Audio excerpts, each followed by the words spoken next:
இன்னொருவர் வந்து சொல்கிறார், நாங்க எங்களோடு தான் நேரடியாக போட்டி என்றலாம். திமுகவோட போட்டி போட உனக்கு தகுதியே இல்லை தம்பி.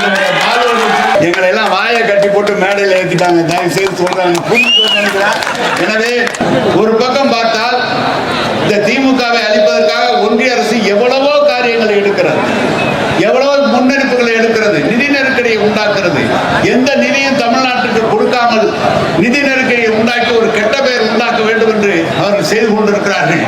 அது மட்டுமல்ல, இவர்கள் தொடர்ந்து எல்லா தேர்தலிலும் வெற்றி பெறுகிறார் என்ற காரணத்தால் எப்படியும் இவர்களை தோற்கடிக்க வேண்டும் என்ற நோக்கத்தோடு இன்றைக்கு தீவிர பீகாரில் வந்தது போல தமிழ்நாட்டிலே செய்வதற்குரிய முயற்சி எடுத்துக் கொண்டிருக்கிறார்கள்.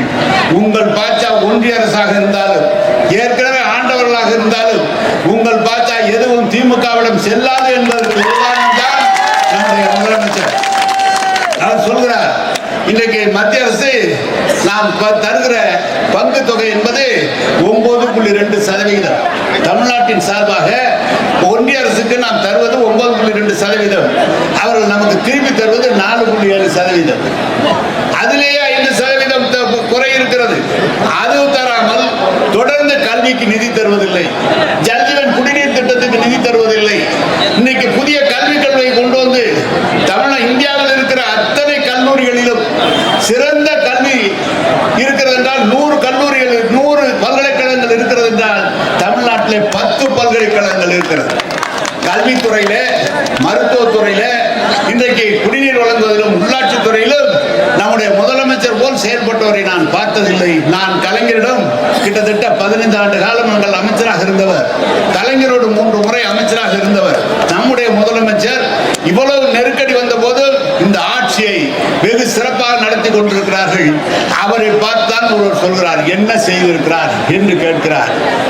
உங்களுடைய தந்தையார் என்ன செய்தார், நீங்கள் என்ன செய்தார் என்று இந்த 4.5 ஆண்டு காலத்தில் தமிழ்நாட்டில் இருக்கிற வளர்ச்சிகள் கலைஞரும் கிட்டத்தட்ட 5 முறை முதலமைச்சராக இருந்திருக்கிறார். இப்போது ஒரு முறை முதலமைச்சராக நம்முடைய முதலமைச்சர் இருக்கிறார். அந்த காலத்தில் நடந்த பணிகளை காட்டிலும் கூடுதலாக பணிகள் இந்த தமிழ்நாட்டில் நடந்து கொண்டிருக்கிறது. நான் உங்களுக்கு சொல்வேன், இங்கு பார்த்தால் மாநிலத்திலே நம்முடைய நிதியை தராமல் ஒன்றிய அரசு கெடுக்கிறார்கள். எல்லாருக்கும் எல்லாம் என்று நம்முடைய தளபதி செயலாற்றி கொண்டிருக்கிறார்கள். அதை தடுக்கிறார்கள். தொகுதி மறுசீரமைப்பு என்ற பெயரிலே நம்முடைய தொகுதி 39 பாராளுமன்ற தொகுதியை குறைக்க வேண்டும் என்ற நோக்கத்தோடு ஒன்றிய அரசு எடுத்த நடவடிக்கையை நம்முடைய முதலமைச்சர் கண்டறிந்து இந்த தொகுதி ஒரு தொகுதி கூட குறையக்கூடாது என்று போர்க்குரல் எழுப்பிய பிறகு அவர்கள் ஒரு புதிய திட்டம் கொண்டு வருகிறார்கள்.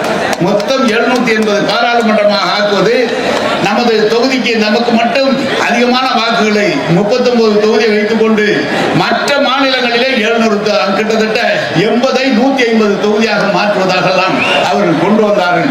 அதையும் கண்டறிந்து நாங்கள் உங்களை விடமாட்டோம் என்று சொல்லி இருக்கிறார்கள். சட்டமன்ற தேர்தலிலே தனக்கு எதிரானவர்களை வாக்களிக்க நீக்குவது என்றதோடு நம்முடைய மாநிலத்திலே கல்வியிலே முதல் மாநிலமாக இருப்பதோடு ஒன்றியமே ஒத்துக்கொண்டிருக்கிறது. ஒன்றிய அரசே கல்வியிலே எப்படி இருக்கிறது என்று சொன்னால், அந்த இன்டெலக்சுவல் ரேங்கிங் ப்ரமோஷன் அதில் 3 தலையிலே 17 11வது தரவரிசையில் நம்முடைய தமிழ்நாடு இருந்து கொண்டிருக்கிறது. எனவேதான் இந்தியாவில் உள்ள பல கல்வி தளங்களிலே கல்வி நிறுவனங்கள் இருக்கிறது. ஆனால் தமிழ்நாட்டில் தான் நல்ல கல்வி நிறுவனங்கள் இருந்து கொண்டிருக்கிறது. எனவேதான் இங்கு எந்த வகையிலும் ஒன்றிய அரசு மிரட்டுகிறார்கள். இருக்கிற ஏற்கனவே ஆண்ட எடப்பாடி பழனிசாமி ஒவ்வொரு ஊராக செல்கிறார். இந்த அரசு என்ன செய்து விட்டது என்றெல்லாம் சொல்கிறார். 10 ஆண்டு காலத்தில் செய்த காரியத்தை விட இந்த 4 ஆண்டு காலத்தில் நம்முடைய முதலமைச்சர் செய்திருக்கிறார். உங்களுக்கு நான் ஒரு எச்சரிக்கையாக சொல்ல விரும்புகிறேன். ஒரு காலத்திலே திமுக எதிராக அதிமுக இப்படிதான் மாறி மாறி நம்முடைய தமிழ்நாட்டிலே இருந்தது. ஆனால் இன்றைக்கு இன்னொருவர் வந்து சொல்கிறார், நாங்க எங்களோடு தான் நேரடியாக போட்டி என்றலாம். திமுகவோட போட்டி போட உனக்கு தகுதியே இல்லை தம்பி. நீ வந்து கலைவாணன் சொன்னார், நான் பாக்குறேன் அப்படின்னு சொன்னார். நான் அப்படிலாம் சொன்னேன். நானு முதல் நாள் தான் வந்துட்டு போறான், நீ மறுநாள் அதே இடத்துல கூட்டம் போடுறேன்னா நானும் அதை அடிச்சுக்காம. எனவே நான் இதை சொல்வதற்கான சும்மா இருந்தவன கிளப்பிட்டீங்க. இனிமேல் அது மறுபடியும் மீண்டும் தமிழ்நாட்டுடைய முதலமைச்சராக தளபதி அவர்களை அமர வைக்கிற வரை இந்த போராட்டம் நான் கலைஞரோடு இங்கு வந்தேன். அவர் என்னை அழைத்து வந்தார். இன்றைக்கு தொடர்ந்து அவரோடு இருந்து நான் பணியாற்றி இருக்கிறேன். கலைவாணன் அவர்கள் இடைத்தேர்தல் வருகிற போது கலைவாணன் அவர்களுக்காக இந்த தொகுதியுடைய பொறுப்பாளராக நான் இருந்திருக்கிறேன். தொகுதியுடைய பொறுப்பாளராக இருந்து இந்த தொகுதி மிகப்பெரிய வெற்றியை பெற்றது. அடுத்த தடவை அவர் வெற்றி பெற்றிருக்கிறார். ஒரு சம்பிரதாயமாக திருவாரூரில் எங்களுடைய வேலையை ஆரம்பித்திருக்கிறோம். எங்களுக்கு கொடுத்திருக்கிற பொறுப்பு என்பது 41 தொகுதி எங்களுக்கு பொறுப்பு கொடுத்திருக்கிறார்கள். ஏற்கனவே 4 தொகுதியில் தான் திமுக வெற்றி வாய்ப்பு இழந்தது. அந்த 4லும் சேர்த்து திமுக வெற்றி பெற வைப்பதுதான் எல்லாம் சொல்றாங்க. பத்திரிகையாளர்லாம் சொல்றாங்க அவன் அப்படியே விடுங்க, அவன் அப்படியே விடுங்க பார்த்துக்குவோம் அப்படின்னு தான் சொல்றாங்க.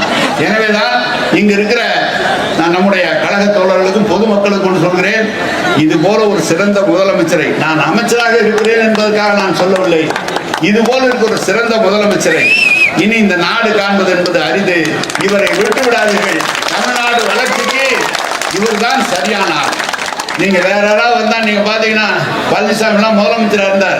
4 வருஷத்துல அவர் என்ன செஞ்சாருன்னு பூரா தெரியும். அவர் இன்னைக்கு சொல்றார் 4 வருஷம் கழிச்சு தமிழ்நாடு ஓரணியில் மக்களுடன் ஸ்டாலின் இப்ப ஆரம்பிக்கிறாரு. ஏன் அவர் 4 வருஷம் என்ன பண்ணாரு அப்படின்னு சொல்லி பழனிசாமி கேட்டார். நீ 4 வருஷம் ஊட்டி எடுத்துட்டு 4 வருஷம் கழிச்சு தானே நீ வெளியே வர, நீ எதுக்கு வந்து அதுக்குதான் வராங்க. எனவே அதிமுக பாஜக கூட்டணி என்பது ஒரு அமையாத கூட்டணி. அதிமுக தொண்டர்கள் பாஜகவை ஏற்றுக்கொள்ளவில்லை. பாஜக வந்தால் நிச்சயம் இந்த கபலீகரம் அதிமுகவை கபலீகரம் செய்வோம் என்பதை அதிமுக தொண்டர்கள் செய்கிறார்கள். எனவேதான் நம்முடைய முதலமைச்சரை, அந்த அவரின் மக்களுக்காக உழைக்கிற முதலமைச்சரை காப்பதுதான் நம்முடைய கடமை. இது போல இருக்கிற நம் பாலு சொன்னது போல அவரை பற்றியெல்லாம் எந்த கவலையும் இல்லை.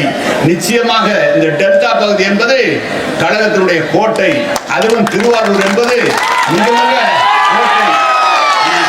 நான் உள்ளபடியே மாவட்ட செயலாளரை பாராட்ட கடமைப்பட்டிருக்கேன். மன்னார்குடியில்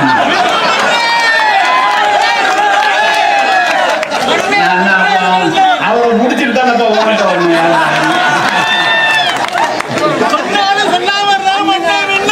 நம்ம கலைவாணன் அவர்களை நான் மாவட்ட செயலாளராக 25 ஆண்டு காலம் பணியாற்றியவர். கலைஞர் என்ன சொன்னாலும் அந்த காரியத்தை செய்ய வேண்டும் என்று நினைப்பவன் செய்து முடிப்போம். அதுக்கு எங்களுக்கு ஆலோசனை சொல்வது கலைஞர் தான் சொல்வார். நம்முடைய கலைவாணன் அவர்கள் இன்றைக்கு எடுத்திருக்கிற இந்த முயற்சி என்பதை நிச்சயமாக அவருக்கு நல்ல ஒரு பாராட்டை நான் தெரிவித்துக் கொள்கிறேன். நம்முடைய ராஜா அவர்கள் அவர் தொழில்துறை அமைச்சராக பொறுப்பேற்றார். ஒரு இடையில நம்முடைய முதலமைச்சர் அவரை நம்பி தந்தார். தமிழ்நாட்டில் நேற்றுக்கு அவர் என்ன நேற்று வந்து கேட்கிறான், உப்புல வந்துச்சான்னு கேட்கிறான், ரோடு போட்டியான்னு கேட்கிறான், எல்லாம் நீங்க எது வேணாலும் கேது. நேற்று ஒரே நாளில் 30,000 கோடிக்கு திட்டத்தை கொண்டு வந்து கொடுத்து தான் மேடையில் உட்கார்ந்துருக்காங்க. முதலமைச்சர் செஞ்சு 15,556 கோடிக்கு திட்டங்களை கொண்டு வந்து, முதலீடுகளை கொண்டு வந்து வேலை வாய்ப்பை உருவாக்கி இருக்கிறார். தமிழ்நாடு அரசு பொறுப்பேற்றுக் கொண்ட பிறகு கிட்டத்தட்ட 1 லட்சம் பேர் டிஎன்பிசியில் வேலைக்கு எடுத்திருக்கிறார்கள். தொழில்துறை மூலமாக புதிய தொழிற்சாலைகள், இந்தியாவிலே அதிக தொழிற்சாலை இருக்கிறது தமிழ்நாட்டில் தான். இந்தியாவிலே அதிக தொழிற்சாலையில் பெண்கள் பணியாற்றுவது தமிழ்நாட்டில் தான். எனவேதான் இந்த நாட்டை முன்னோக்கி சென்றிருக்கின்ற தளபதி அவர்களை நாம் கலைஞரை இழந்து விட்டோம். இவர்தான் நமக்கு சரியானால் இவரை நாம் மீண்டும் மீண்டும் முதலமைச்சராக்கி இந்த நாட்டினுடைய வளர்ச்சிக்கு நாம் உண்டாக்க வேண்டும். அதற்காக நாம் தொடர்ந்து உழைக்க வேண்டும் என்று நான் கேட்டுக்கொள்கிறேன். இங்கு கூட கேட்டார், வந்து சொன்னார், திருவாரூர் மாவட்டத்திற்கு மட்டும் கலைஞர் அவர்கள் தளபதி அவர்கள் செய்திருக்கிறதை சொல்கிறேன். கிட்டத்தட்ட திருவாரூர் மாவட்டத்திற்கு நான் கூத்தாநல்லூர் நகராட்சி, மன்னார்குடி, திருத்துறைப்பூண்டி, திருவாரூர் ஆகிய 3 நகராட்சிகளுக்கு இந்த 4 ஆண்டு காலத்தில் 632 கோடியை தலைவர் அவர்கள் தந்திருக்கிறார்கள். 7 பேரூராட்சிகளுக்கு 103 கோடி தந்திருக்கிறார்கள். இதை காட்டிலும் தொடர்ந்து குடிநீர் திட்டத்திற்காக கிட்டத்தட்ட குடிநீர் திட்டத்திற்கு 1127 கோடி ரூபாய் இந்த திருவாரூர் மாவட்டத்திற்கு மட்டும் நம்முடைய முதலமைச்சர் அவர்கள் தந்திருக்கிறார்கள். இது எல்லா கிட்டத்தட்ட 5 இந்த டெல்டா மாவட்டத்திற்குள்ள கணக்கு பூரா இருக்கு. நான் திருச்சி எடுத்துட்டு வரல, ஏன்னா நீங்களும் கோச்சிங்க, திருச்சி போட்டு அவ்வளோ கேட்பீங்க, அதனால நான் எடுத்து வரல. திருவாரூர் திருச்சிக்கு நான் சொல்கிறேன், இங்கு 1000 கோடி திருவாரூர் என்று சொன்னால் திருச்சிக்கு 5000 கோடி கொடுத்திருக்கிறார். திருச்சி 5000 கோடி. எனவே நான் டெல்டா மாவட்டம் அவர் தலைவர் எங்களுக்கு சொன்னது, நம்முடைய மக்கள், நமக்கு தமிழ்நாடே நம்முடைய மக்கள் என்றாலும் இது நம்முடைய உறவு மாவட்டம், இதை விடக்கூடாது என்று சொல்லி நம்முடைய முதலமைச்சர் சொல்வார்கள். எனவே இந்த முதலமைச்சரை நாங்கள்லாம் அமைச்சராக சட்டமன்ற உறுப்பினராக இருக்கிறவங்க தயவுசெய்து எண்ணாதீர்கள். இங்கு அவரை விட்டால் தமிழ்நாட்டுக்கு வேறு கதியே இல்லை. அவரை நம்ம மீண்டும் மீண்டும் அவரை உருவாக்குவதுதான் நம்முடைய பணியாக இருக்க வேண்டும். ராஜா அவர்கள் அவன்கிட்ட சொன்னேன், நான் பஸ் ஸ்டாண்டு கொடுனா பஸ் ஸ்டாண்டு கொடுத்தோம், ரோடு கொடுனா ரோடு கொடுத்தோம், நூலகம் கொடுனா நூலகம் கொடுத்தோம், செலவு வைக்கணும்னா வச்சோம், பாலம் கொடுனா பாலம் கொடுனா, ஒரே ஒரு தொழிற்சாலை திருச்சி கொடுறான்னா கொடுக்க மாட்டோம். நீங்க தான் சொல்லுங்க.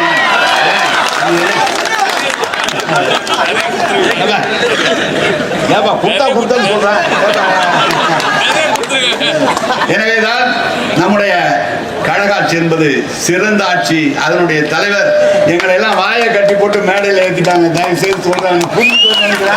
எனவே மேற்கொண்டு நாங்கள் எதையும் சொல்ல முடியாது.